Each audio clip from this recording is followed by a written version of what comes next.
அசோக் நகர்லேருந்து நாங்கள் இங்கே வந்து நேற்று வந்தோம். இந்த மாதிரி ப்ராப்பர் ஸ்ட்ரைக் அப்படின்றதே ஒரு விஷயமே வந்து எங்களுக்கு இன்னும் தெரியாமல் காலையிலேருந்தே நாங்கள் ஒரு 22 பேர் வந்திருக்கோம் ஒரு வேன் எடுத்துகிட்டு.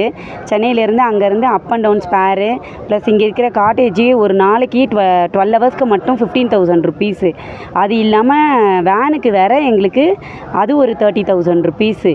இவ்வளவும் செலவு பண்ணி நாங்கள் வந்திருக்கோம். காலையிலேருந்து இங்கே கொடைக்கானலில் ஸ்ட்ரைக்குன்னு சொல்லிவிட்டு எல்லா ஸ்பாட்டையுமே வந்து ஸ்ட்ரைக்குன்னு டைவர்ட் பண்ணி விடுறாங்களே தவிர்த்து இனி வரைக்கும் இப்போ டைம் என்ன ஆகுது, இப்போ வரைக்கும் ஒரு ஸ்பாட்டு கூட நாங்கள் உள்ளே போய் பார்க்கவும் இல்லை.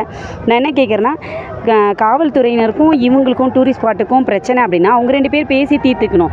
அப்படி இல்லைனா பப்ளிக்கே ப்ராப்பராக மேலே அலோவ் பண்ணாமையாவது இருந்திருக்கும். கீழேயே க்ளோஸ் பண்ணியிருந்துருக்கலாம்.